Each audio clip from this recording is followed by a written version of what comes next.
Darius Cole fit the space with the effortless grace of a man who had earned his place there 1,000 times over. He slid a fold of financial paper onto the side console, adjusted the knot of his burgundy tie, and glanced at the boarding pass that was neatly tucked inside his passport. 1AD.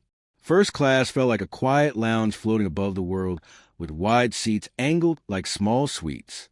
Cole, before it turned to complete an email to his team regarding a final clause in a partnership that the airline's board had been courting for months, a $500 million logistics and technology integration that would rebuild their cargo backbone from gate to gate, Cole sat down.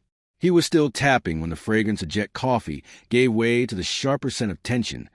A blonde flight attendant in a crisp blue scarf and immaculate bun stepped into the aisle with the rigid smile of someone who believed authority required volume. Claire was written on her name tag. She barked, "Sir, you're in the wrong seat," before leaning into Darius' space and slicing the air with her finger, as if he were a smudge to be wiped away. "Collect your belongings." Heads turned. First-class curiosity is usually quiet, but this tone made it snap to attention. After a calm blink, Darius raised a boarding pass to reveal the bold print. He spoke evenly. 1A? "That's me." Before Claire could answer, a silver-haired man in a tan blazer stepped up behind her, arms crossed, lips pursed in a supervisory smirk. He extended one finger past her shoulder, pointing at Darius like a judge delivering a verdict. "This gentleman," he announced to no one and everyone, "is sitting where Mr. Whitmore is assigned. We'll need you to move, now." Darius followed the line of that finger to a white man standing in the aisle, clutching a carry-on like a crown, the picture of entitlement. Tailored suit, smug half-smile, a double-take at Darius that lingered just a second too long. The man said, looking solely at Darius rather than at his own ticket, "That's my seat." Claire's voice hardened. "Sir, don't make a fuss. Coach has ample space." The word coach dropped like a dare. Darius kept his gaze steady, the way he did when a negotiation went sideways. "No heat, just facts," he stated. "I scanned in at the lounge, at the gate, and once more at the door. 1A is on this boarding pass and on my confirmation. If there's an error, it's not mine." The silver-haired man, purser, supervisor, whatever his exact title, leaned closer, his cologne and certainty colliding in the narrow aisle. "We decide seating," he said. "You'll comply, or we can remove you." The cabin stilled. A woman 2 rows back lowered her champagne flute. A young couple angled their phones to look like they were texting, but kept the cameras open. A businessman across the aisle studied his shoes, as if they could explain the rules of fairness. A headline about market confidence appeared in Darius's folded newspaper on his knee. He stared at it for a moment and wondered how frequently confidence was just another word for who gets believed. He tried once more, measured and respectful. "Check your manifest." The gadget on Claire's wrist went unnoticed for a moment. "I said get out now." Sharp enough to sting strangers, the sentence shattered throughout the cabin. Whitmore, because of course that was a name on his monogrammed luggage tag. Let out a breathy chuckle and muttered something about knowing how these things work, and Darius felt a familiar sensation of being put on trial in public without a charge, the unspoken accusation hanging heavier than the carry-on in the overhead bin. He maintained a low voice. "I'm not going to ignore instructions. Before you replace me, I want you to make sure the assignment is correct." The supervisor's finger hovered again, a needle-seeking skin. Final warning. As if to indicate that she had additional support available, Claire's eyes flashed to the captain's door. Darius considered the calculus every black traveler learns in spaces policed by uniforms. Insist and risk the lie that you're aggressive. Comply and carry the bruise in silence. He took a breath, set the newspaper on the armrest, and lifted his passport and phone. He said, "I'll move to avoid delaying everyone," like stepping stones across a river that threatened to drown him if he slipped. Claire spun on her heel as if she had won a prize. Whitmore slid into 1A with the satisfied sigh of a man whose world had just been set back to the order he preferred. As Darius walked along aisle to economy, he felt the tiny jolts of contact, eyes grazing his suit, whispers brushing his shoulders, the camera lenses of strangers catching the moment like insects in amber. A child peered over his seat and asked too loudly why the man in the nice clothes was going back. The mother shushed with an apology Darius wished the cabin could hear. Sometimes people are wrong. The PK quiet of first class was replaced by the rustle of plastic cups and the closeness of other people's knees. We discovered an open middle in row 23 between pinched armrests and a window that wouldn't quite dim. He texted his chief of staff a short message. On board. Minor situation. We'll update on landing. And tucked the phone away before anyone could say he had ignored crew instructions. Darius stared at the engine as the afternoon sun shone like a spotlight above the wing until the heat in his chest returned to his eyes. He told himself to let it go so he could get through takeoff and run the numbers in his head for the board meeting tomorrow. But the numbers kept changing. Carry the zero of dignity being taken away. Add the inches of a tone that said you don't belong. Subtract the cost of swallowing your pride for the comfort of others. The words, some people, return like ash after a louder-than-necessary laugh from the front. Darius flexed his jaw. He had previously been misunderstood, overlooked, and mislabeled, but none of that had stopped him from starting a business that solved issues that airlines couldn't even begin to describe without his software. But there was a difference between being doubted in a boardroom and being ordered to the back like an inconvenience. After re-examining the boarding pass in his pocket and moving his watch band, he felt the inner line tighten. Not rage or performance, just a decision hardening into steel. He clearly thought, if this is how they treat me when they don't know my name, then my name has work to do, as he looked down the aisle toward the curtain that sealed first class like a private promise.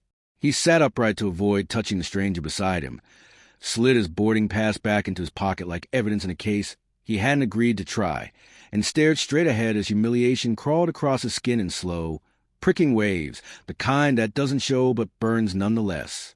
The curtain closed behind Darius like a verdict, and the quiet cocoon of first class was replaced by the cramped choreography of row 23. Elbows negotiating armrests the aisle filled with small, uneasy glances, curious, apologetic, complicit, until a teen across from him gave a quick nod that said, I saw, and an older woman patted his forearm with the kind of maternal courage that survives every altitude, whispering, You handled yourself with grace, before retreating behind her magazine as if Grace needed cover. A ding from the PA cut through the murmurs. The silver-haired purser's voice, smooth as a corporate memo, asked everyone to remain seated while a minor seating discrepancy was resolved up front, a phrase so carefully scrubbed it could have been written by a liability team, and the people around Darius returned to their books and earbuds with that practice to render travelers who know that on planes, uniforms win arguments before they start. He started keeping track of the timeline when he opened the Notes app. Gateskin 1A confirmed, 1407. Confrontation initiated by F.A. Claire, 1416. 1418, the supervisor threatened dismissal. 1420. Each line steadying his breath and each timestamp a step on a ladder out of the fog. Voluntary relocation to avoid delay. A cart squeaked up the aisle, and when it reached his row, Claire herself appeared as if summoned, the blue scarf at her throat tied like a ribbon around a rule book. She didn't look at his ticket. She looked at his face. She said, her voice low but clear enough to cut, For the record, you were reseated due to noncompliance and disruptive behavior. If there are any additional issues, security will meet you. The words conveyed the refined cruelty of a previously used script. As he responded, Please note that I complied to avoid a delay. I requested verification of the manifest and was denied. Darius kept his hands visible and spoke softly. Claire didn't look up with a smile. Sir, this discussion is over. Darius felt the plane shrink a few inches around him as she continued, pouring soda for one passenger and asserting her superiority over them both. 2 rows back, a man with a neatly trimmed beard pretended to scroll, while his camera lens followed Claire. Next to him, a college-age woman tapped ferociously at her phone. Her thumbs blurred, her jaw set in the expression of someone who had previously seen the scene and refused to let it disappear into the clouds. Darius could see Whitmore sitting in 1A in front of him through the curtain slit. He had the lazy entitlement of someone who had never been asked to prove that he belonged anywhere. When he pressed the call button twice, Claire appeared in a matter of seconds. Their laughter was like champagne as they told an inside joke to the supervisor who was nearby. The engines hummed deepened as the plane climbed. The captain came on with a practiced baritone to announce smooth air and an on-time arrival, then added, almost as an afterthought, We appreciate your cooperation with crew instructions. A neutral sentence that landed like a stamp on Claire's version of events. Darius felt the old calculus start in his chest. How much truth to reveal, how much rage to swallow, and how to keep his dignity audible without being labeled. He chose the long game. He took a slow breath, then typed a message to his general counsel flagged urgent but sent to drafts. He wasn't going to fight at 36,000 feet, but he could prepare. A baby wailed somewhere behind him and then quieted. The aisle lights softened to that false twilight Airlines used to manufacture calm. A flight attendant not named Claire stopped beside his row and, with the urgency of confessional, tucked a small bottle of water onto his tray and whispered, "I'm sorry," before moving on, the apology as swift and fragile as contraband. Darius nodded a thank you she didn't see. 10 minutes later, Claire returned with a clipboard and the purser at her shoulder. Their approach and announcement. "Sir," she said, setting her jaw like a gate, "we need your signature acknowledging that you refused crew instructions and were moved for safety." The page was a pre-printed form with blank lines waiting to trap his handwriting. Darius kept his palms flat on the armrest and turned his head toward the aisle, so the tiny camera lenses nearby would catch his profile. "I won't sign a false statement," he said, level as glass. "Please add to your report that I requested a manifest check and offered to move voluntarily to avoid delay." The purser leaned in, the scent of aftershave and authority mingling. "This is standard," he said. Darius held his gaze. "So is accuracy." The pause that followed felt like a held breath across 3 rows. "You're one step from being placed on a list you don't want to be on," Claire said as she leaned closer to the clipboard and tapped her pen once, a metronome for her temper. The words were quiet but heavy. Everyone in economy knows exactly what list that means. Darius didn't blink. He requested that they step back. "I feel insecure," as if he had won a point. The purser straightened up and calculated the angles before withdrawing with a clipped. "We'll note your refusal." The cart's wheels screamed as if they were furious for Claire after she waited for half an extra second before pivoting. The breath she'd been holding out came out of the woman across the aisle. She said, "Good." Darius didn't look happy. He added the following to his notes. 1447. Asked to sign a false statement. Declined. Threat of list. He thought about the board packet that was going to be waiting for him at his desk. Spreadsheets and projections. A whole wing of the airline's future that was based on the technology of his company. And felt, not for the first time, the galling gap between the respect they wanted for his signature and the contempt their front line had for his person. The thuds of overhead bins and the clink of ice marked the elapsed time. A turbulence bump made the cabin gasp in chorus. The seatbelt sign pinged on, and Claire's voice returned to PA with a sweetness she hadn't offered him, reminding everyone to remain seated, promising they'd be through this rough patch quickly. He wasn't spared the rough patch. Darius gave him the kindest nod he could manage, because correcting him would cost more oxygen than the cabin carried.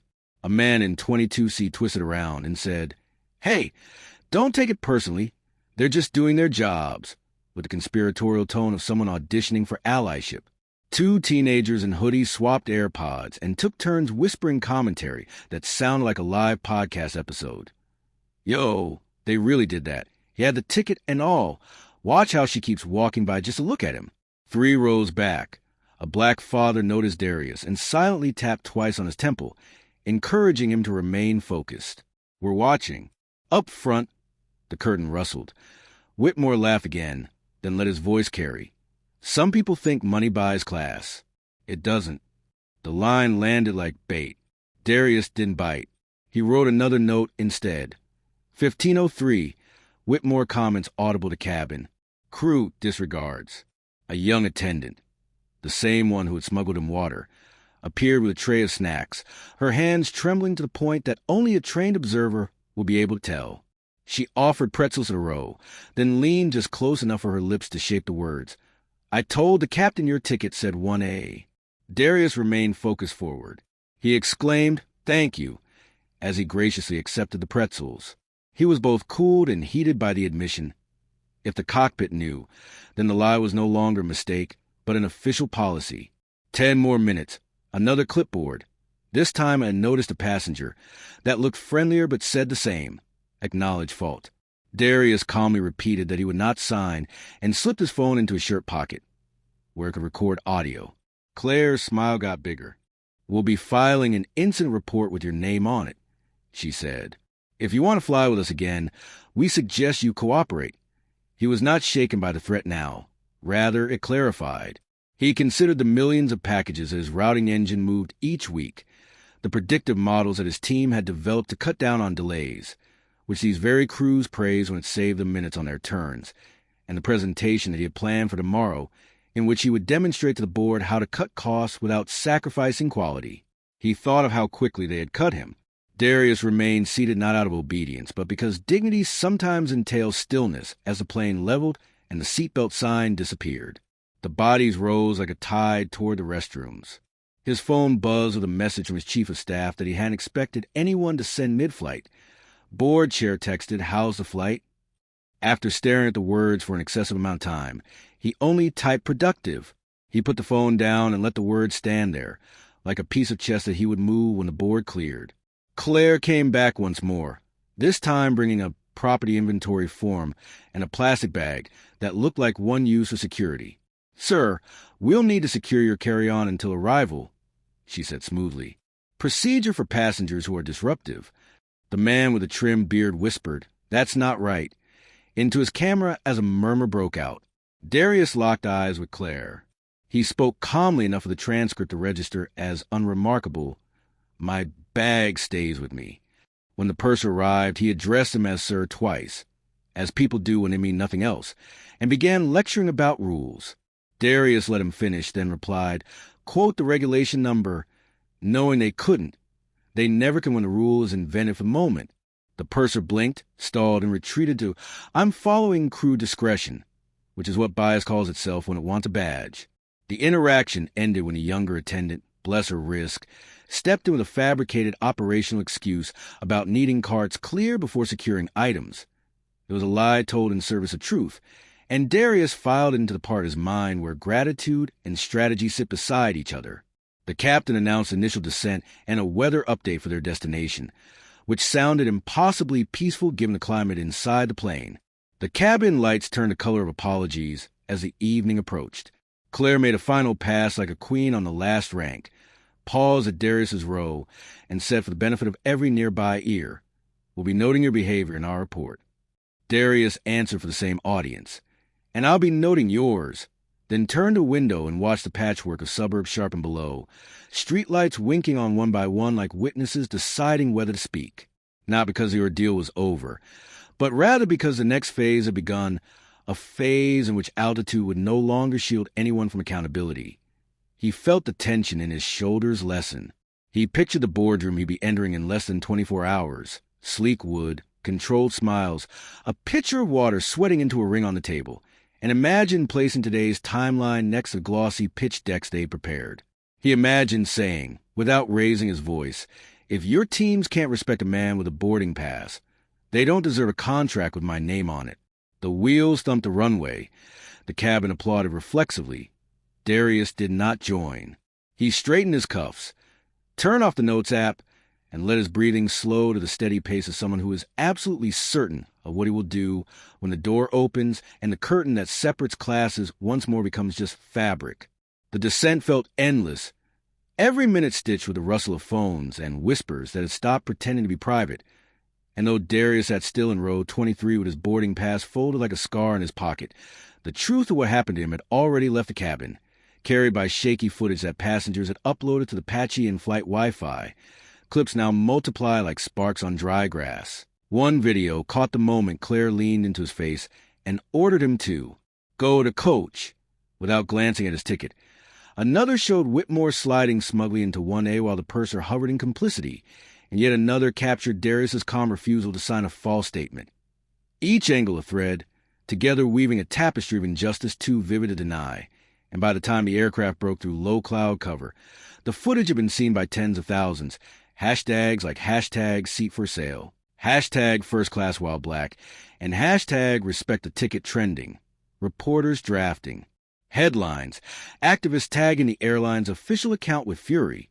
In a glass tower hundreds of miles away, Evelyn Carter, one of the airline's board members, sat in her office reviewing numbers for the very $500 million logistics partnership that would modernize their cargo division, a partnership that depended entirely on the goodwill of Coal Dynamics, and when her assistant burst in waving a tablet. She frowned at the screen, first in disbelief, then in horror, recognizing instantly the calm, humiliated man being forced down the aisle as none other than Darius Cole himself, the CEO whose signature they were courting, the man they'd spent months wooing with dinners and presentations, the linchpin of their company's future. Her heart sank as she realized the cruelty of her frontline staff had just detonated the deal before the ink had dried. She wasn't the only one watching. FAA monitors, who were already mentioned in thousands of tweets, started collecting statements from passengers and writing inquiries. Within minutes, an official alert was sent to the airline, stating that there had been an incident involving alleged discrimination and mishandling of passenger rights. Preserve evidence. Investigators to meet flight upon arrival. Up in the cockpit, Captain Harris received the directive mid-descent, his jaw tightening as he realized the minor seating discrepancy he had signed off on was now a federal liability.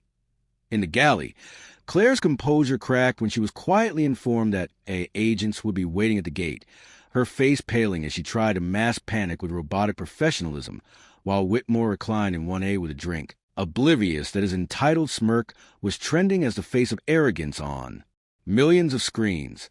In row 23, Darius scrolled through his phone as service returned, seeing the tidal wave of notifications, messages from his chief of staff, links to articles already framing the story as Black CEO forced out of first class, investors pinging him with concern, allies offering support. And as he read, his humiliation cooled into clarity. The world now knew, and soon the airline would know, that the man they had degraded was the man holding the $500 million pen over their future. When the wheels kissed the runway and the plane rolled to a stop, the usual shuffle for overhead bins was halted by the sight of two men in dark suits and FAA badges stepping into the cabin, their voices firm as they announced, "We are here to investigate an incident reported in flight. All passengers please remain seated." Gasps rippled through the rows. Phones tilted higher to catch the moment.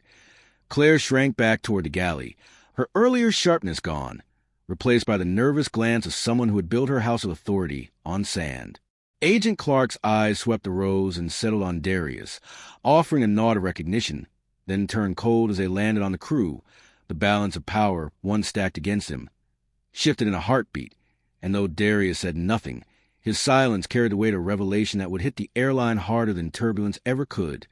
They hadn't just humiliated a paying customer, they had humiliated their future partner, and in the hours to come, that mistake would cost them $500 million. The jet bridge locked with a metallic sigh, and the cabin's low hum seemed to hold its breath as Agent Clark and his partner moved with measured calm, their badges reflecting the cabin lights like signals that the rules of altitude no longer shielded misconduct, and as they began at the front, speaking briefly to the captain, instructing the purser to preserve crew communications, requesting that no one disembark. Darius stayed still in row 23, hands folded, breathing even, feeling for the first time since 1A gravity that favored the truth.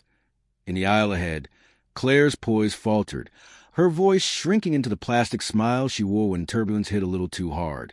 But there was no script that could carry her through this storm, not with phones still raised, not with the hush of 100 witnesses waiting to decide whether the ending would name what they all saw. Agent Clark addressed the cabin in a voice that was firm without heat.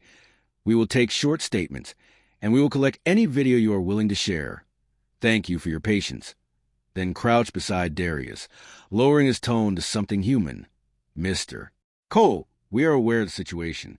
You'll have the opportunity to detail your account." Darius nodded, and when Clark inquired about his physical well-being, he responded openly, not harmed, which felt like a valve opening to release pressure from a sealed space. Humiliated, and observed the agent's jaw moving in a manner that suggested the word was important. The passengers began to speak. The teen who had earlier nodded said that he had filmed because it didn't feel right. The older woman who had touched Darius' arm said that Claire had never checked the manifest. The young woman with quick thumbs showed a clip in which the purser threatened a regulation that didn't exist. And the business traveler who had studied his shoes said that he hadn't spoken up and wanted the record to show that his silence was cowardice, not confusion. Each testimony, Claire tried to edge forward with a clipboard, offering a careful line about ensuring safety. But Clark cut the performance with a gentle, immovable request for her written statement. Her body cam notes of any and the crew's internal seating logs. The purser blustered about discretion and procedure until the second agent, a woman with steel in her gaze and patience in her posture, recited the regulation number that required cooperation during an active FAA inquiry, and he deflated with a sound not unlike the cabin pressure equalizing. When the last statement was taken and the agents released the rows in sequence, Darius stood without hurry, retrieved his carry-on, the bag Claire had tried to secure, and stepped into the aisle as the plane exhaled passengers like a long-held breath. On the jet bridge, the air smelled different. Heavy with jet fuel, yes, but threaded with camera flashes and the electricity of consequence. And before the media could crush forward, a familiar figure appeared at the gate's end. Evelyn Carter, all composure and controlled grief, eyes rimmed with the knowledge of disaster measured not just in PR, but in principle. "Darius," she said, voice low and private as the world leaned in, "I am so sorry." He could see the truth of it in the set of her shoulders, but apology had to live beside accountability, and he answered not unkindly, "You're sorry for something you didn't do, Evelyn. Your next move is the question." She nodded as if accepting a mission, then stepped aside as microphones advanced like surf. Darius, no lover's spectacle, understood that the silence he kept at 36,000 feet would be misread on the ground if he hid now. So he faced the lenses and offered words as spare and unadorned as a receipt. "I held a valid ticket for seat 1A. I was ordered to move without verification. When I asked for a manifest check, I was threatened with removal and a false report. To avoid delaying the flight, I agreed. This is not about upgrades. It is about dignity." A reporter shouted that he was the Darius Cole of Cold Dynamics. Was the rumor true? And he met the question with the same calm he had carried in the aisle. "Yes. My company has been negotiating a $500 million partnership with this airline. Tonight, that negotiation ends." Gas cut to the terminal like wind through a chime. Someone dropped a pen. On screens across the concourse, a red line pulsed under the airline stock ticker as after-hours trading stuttered. And somewhere in a glass office miles away, a CFO went pale while the word material formed on the tongues of lawyers who had not thought to budget for contempt. Evelyn closed her eyes a beat, then opened them with resolve. She asked quietly if he would grant the board a chance to make it right, and Darius shook his head with sadness that didn't need to be sharp to be decisive. Respect cannot be retroactive. If I have to be a CEO for my humanity to be honored, then you don't want a partner. You want a PR shield. The sentence traveled faster than the wheels on any jet bridge, clipped and shared with captions that turned it into a mirror, and as it ricocheted through feeds, something older than crisis management stirred in people who had always known the cost of swallowing what hurts to keep a cabin calm. Within hours, the airline social team released a statement so immediate it read like a fire alarm. "We are appalled. We are investigating. This does not reflect our values." And yet the videos, the timestamps, the threat of a list, the refusal to check the manifest all did reflect something. Something systemic. Something that training modules could not sand down without first naming. And markets punished the gap between slogan and behavior. The stock opened to a jagged dip, analysts downgraded on.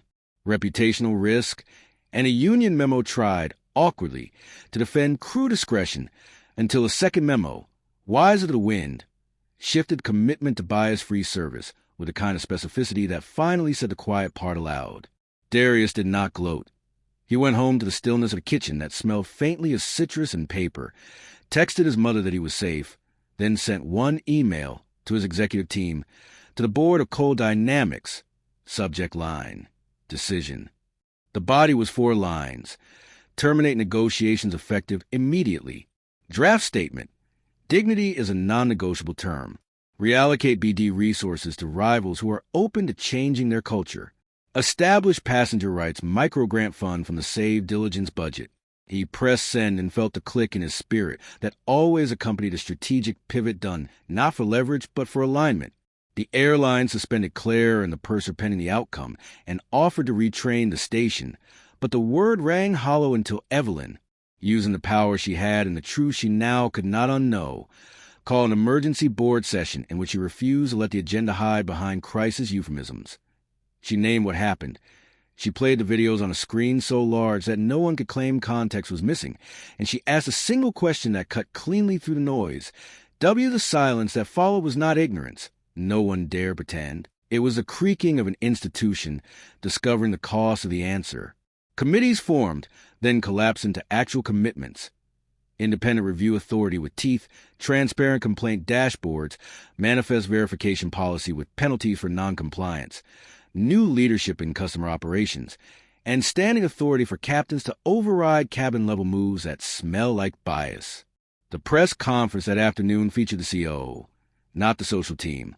They apologized by name, to Darius, to passengers of color who saw their lives in his, to employees whose whisper apologies had been the only mercy on board, and they acknowledged, for once without hedging, that crew discretion had been weaponized.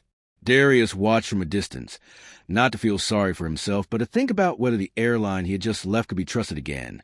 He knew better than to measure change by promises, and had other responsibilities. The calls poured in from competitors, some opportunistic, some sincere, and he took one from a carrier with a new chief who did not open with flattery, but with a plan.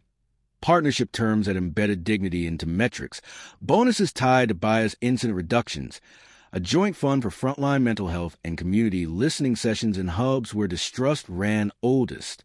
That day, he did not say no, but he did not say no. Meanwhile, Coal Dynamics went public with their decision in a statement short enough to memorize. We innovate to move people and goods, but nothing should move faster than respect. We have terminated negotiations with Airline X. We will partner with companies whose daily behavior matches their public values. The line moved through evening news packages and morning commutes until it became more like a line that people wanted to carry in their pockets than a corporate stance. Then came the notes. Thousands of them, some from executives who watched the video in their own first-class cabins and felt, for the first time, the floor tilt beneath their privilege. Most from travelers who had no boardrooms and needed none to define dignity. I was told to be quiet. They laughed when I asked for help. I signed a form because I was scared. After reading as many as he could, Darius paid for the promised micro-grant, which was an immediate resource for passengers who are facing legal or travel consequences following bias incidents. It was managed by a coalition of civil rights groups and aviation advocates who were skilled at converting paperwork into protection. Weeks turned and consequences deepened. The FAA completed its first phase, citing violations and mandating corrective actions under threat of fines. The airline's board, pushed by Evelyn and sobered by markets, accepted resignations that mattered and promoted leaders who understood that policy without culture is theater. Claire faced her own reckoning. Due process, yes, but the kind that looks at patterns in not just days, and the purser found his discretion suddenly measurable and lacking. For Darius, healing did not arrive on cue. It came in increments and in places that had nothing to do with planes. A late run where his breath finally went from shallow to strong.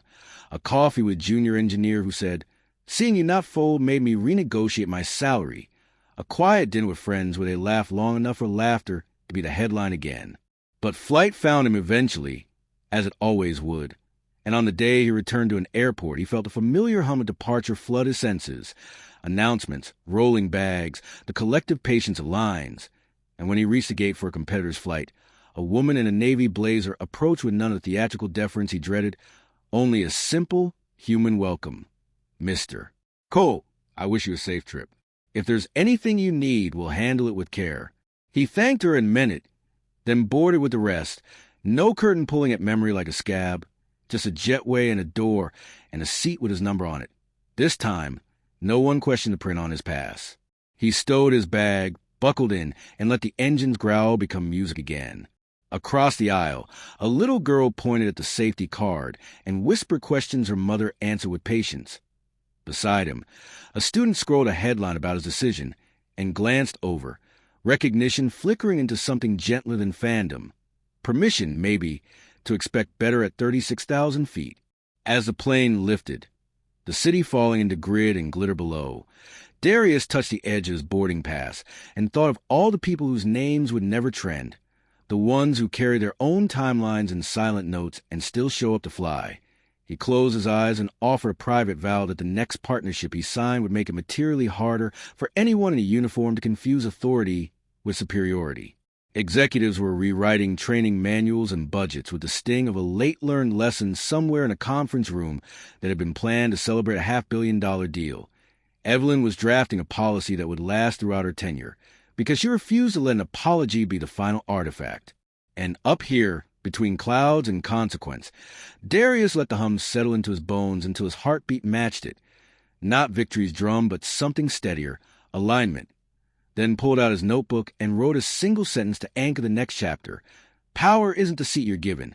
It's what you do when someone tries to take it.